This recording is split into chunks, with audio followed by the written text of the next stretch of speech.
porque dentro de los primeros siglos del cristianismo habían conflictos con herejías y con movimientos heréticos como los gnósticos. O sea, que los otros días tuvimos aquí una persona que se identificaba como gnóstica, pero probablemente era un troll. Los gnósticos eran herejes. Ellos enseñaban, había un grupo de gnósticos que enseñaban que Jesucristo no vino en carne y que Cristo no murió en la cruz y que Cristo era un espíritu o un fantasma, así como algunos evangelios apócrifos lo presentan. ¿Y qué pasa? Aún en el tiempo en el que se redactó el evangelio de Juan, existían los gnósticos, porque ya los gnósticos se estaban infiltrando en el cristianismo, existían antes del cristianismo y se infiltraron dentro del cristianismo. Por eso es que el apóstol Juan menciona que en el principio el verbo era Dios y el verbo era con Dios y el verbo se hizo carne y habitó entre nosotros. El término verbo en el griego es logos.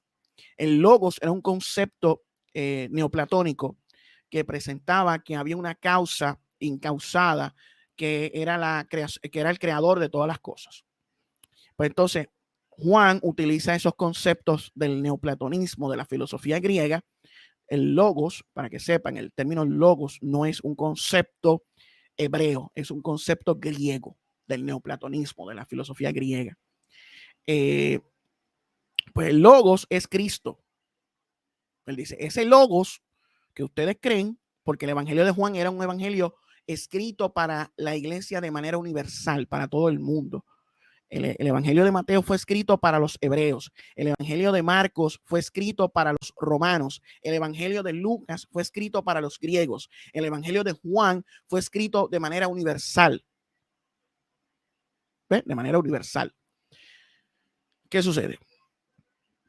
Pues por eso es que él utiliza los términos griegos del logos, la palabra, la causa, se hizo carne y habitó entre nosotros. Ese logos es Cristo. Y Cristo vivió en carne, estuvo aquí entre nosotros. No fue un espíritu, no fue un fantasma como alegan los gnósticos. Cristo habitó entre nosotros y murió en la cruz. Porque de tal manera amó Dios al mundo que envió a su Hijo unigénito para que todo aquel que en él cree no se pierda, mas tenga vida eterna. ¿Ves? Dios envió a su Hijo, a segunda persona de la Trinidad, Logos, a la tierra para reconciliar a la humanidad con él a través del sacrificio de Cristo. ¿Ve? En esa misión extraterrestre, Dios envía a Jesús a la tierra para reconciliar a la humanidad, a tratar de revertir lo que sucedió en el Edén, revertir lo que sucedió en el Monte Hermón, que leímos ahorita en el libro de Enoc, para revertir lo que sucedió en la Torre de Babel, cuando Dios se divorcia de las naciones y luego escoge el pueblo hebreo como aquel pueblo que de ahí vendría el Mesías. Pues todo eso tiene que ver. Ahora, pues esto hay que entenderlo, ¿sabes? La Biblia no cayó del cielo, eso fue un proceso de canonización. La Biblia como tal, como la tenemos hoy, con los 27 libros del Nuevo Testamento y los 39 del Antiguo, pues eso fue en el siglo IV. En el siglo IV, en los años 300, fue que entonces teníamos la Biblia como la tenemos hoy. Fue en el siglo IV. O sea que nosotros estamos en el 2022, en el siglo XXI, pues tenemos el canon del Nuevo Testamento desde hace 17 siglos. Ahora, antes de eso, pues la Biblia en el tiempo de Jesús, de la iglesia, después de la ascensión de Jesús, pues se tenían manuscritos de las cartas que eran enviadas. ¿Saben? El Nuevo Testamento son cartas, epístolas de los apóstoles y de discípulos de los apóstoles a las iglesias.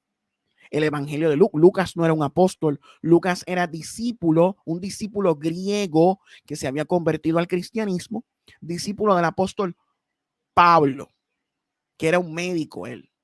Lucas era un médico. Tenemos la carta a los romanos, no fue escrita por Pablo como tal, sino fue escrita por un escriba. También Pedro creo que tenía un escriba. Son varios escribas, ¿ves? Que enviaban cartas a las iglesias. ¿Qué sucede? Esas cartas, esos evangelios sinópticos y las cartas apostólicas se consideraban inspiradas por el Espíritu Santo porque fueron escritas por los apóstoles para la iglesia. Y esas cartas eran leídas en las iglesias, en diferentes iglesias. Por eso es que dice la carta a Timoteo, esas eran las cartas pastorales, la carta a los tesalonicenses, la carta a los corintios, la carta a los romanos, eran cartas. Las primeras iglesias no tenían una Biblia. Las primeras iglesias tenían las epístolas, las cartas. Algunas tenían unas cartas, otras tenían otras. Hubieron cartas y epístolas que se perdieron en el tiempo porque no hubo una copia de esa copia, de otra copia, porque eran copistas los que iban salvando las escrituras de los apóstoles, copiando y copiando y copiando. ¿Qué pasa? Nosotros tenemos los manuscritos que sobrevivieron.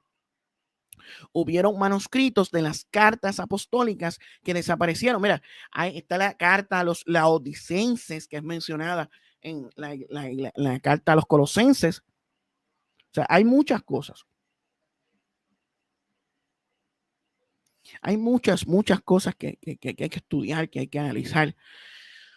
La Biblia no cayó del cielo. La Biblia no cayó del cielo.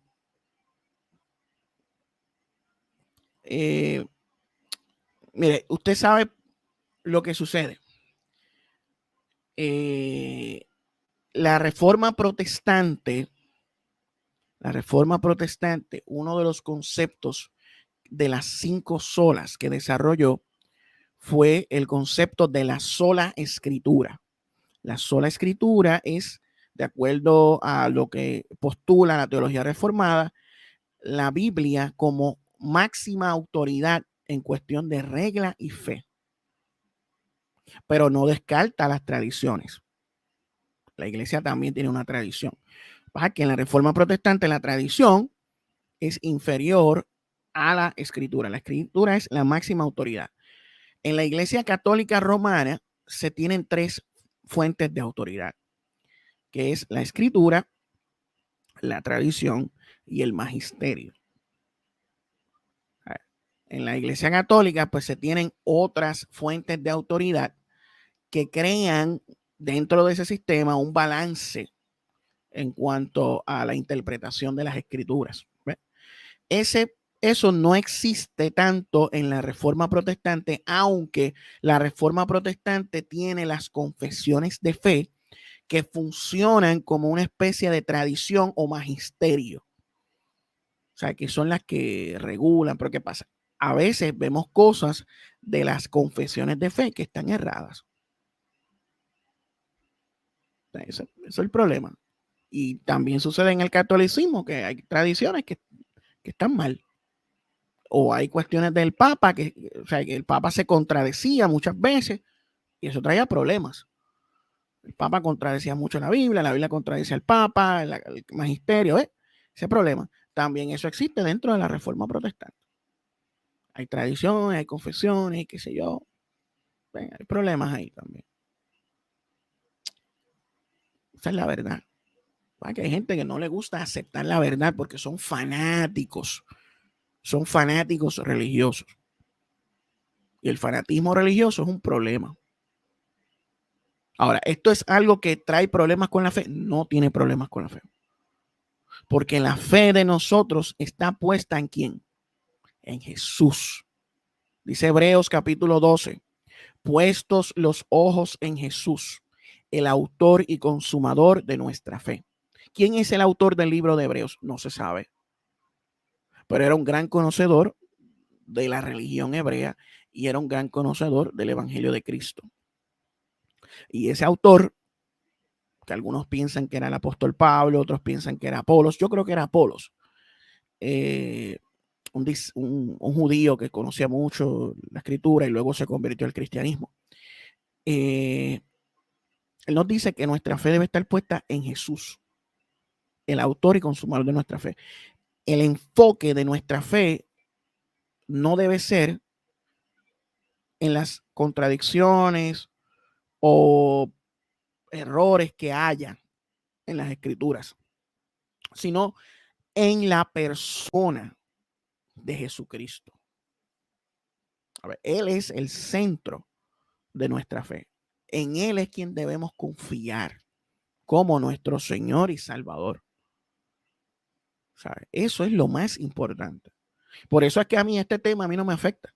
De que la Biblia tenga cosas que no cuadren con la historia, de que el censo que habla el Nuevo Testamento no hay evidencia de que ese censo haya ocurrido, de que en un lado dice que Jesús era de Nazaret, que había nacido en Belén y en otro en Nazaret. Pues esas cosas, pues a mí eso no me trae tanto problema, porque ya yo he estudiado eso desde hace años. Yo llevo más de 20 años escuchando esas contradicciones y esas cosas, esos ángulos.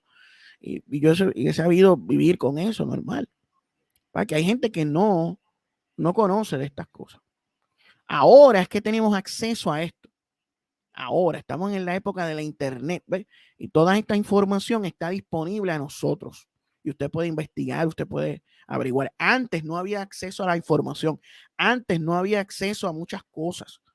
Y pocas personas eran las que tenían conocimiento de esto, los seminarios, los institutos, las personas que se interesaban en investigar estas cosas. Yo era uno de ellos. Pero para aquella época no había internet, no había nada, había que leer libros, enciclopedias, diccionarios, o sea, era pulmón. Y hay muchas cosas que ahora están al acceso de nosotros a través de las redes sociales. Sí, contaba más diferente. O sea, por eso es que hay gente que estos temas les chocan. Porque nunca se los han hablado, nunca se los han mencionado. Porque muchas personas, por ejemplo, yo tengo 35 años. Hay gente de mi época, yo soy millennial. Hay gente que es mayor que yo, que tienen 40, 50, 60 años, que están en la iglesia, que llevan años en la iglesia, pero nunca han escuchado estos temas. Por eso es que estos temas les chocan. Y este tema yo no estoy haciéndolo con la intención de que la gente deje de creer en Dios ni nada por el estilo. No. Mi intención es que usted amplíe un poquito más el conocimiento y sepa ciertas cosas. Porque a veces cuando yo hablo, un ejemplo, el fenómeno UAP, porque yo hablo de las religiones comparadas, los paralelismos, pues hay gente que se molesta, que se incomoda, porque yo estoy hablando de eso. ¿Ves? Y piensan que yo estoy hablando de eso para que usted deje de creer en Cristo, para que usted abandone. No. Mi intención es que usted conozca un poquito más, que usted se interese un poco más, que investigue un poco más y llegue a sus propias conclusiones. Y mi intención no es para nada que la gente abandone la fe, todo lo contrario, todo lo contrario. Aquí nosotros hemos hablado y hemos predicado el evangelio de Jesucristo y aquí lo hemos confirmado una y otra vez, que creemos que Jesucristo es el camino, la verdad y la vida. Y que nadie llega al Padre si no es a través de Él. Nuestra confianza está en Jesucristo, el Hijo de Dios. Pero tenemos que reconocer que nuestras religiones, nuestras iglesias, tienen sistemas establecidos que muchas veces no enseñan cosas verdaderas. O sea, eso es lo que yo quiero que usted sepa.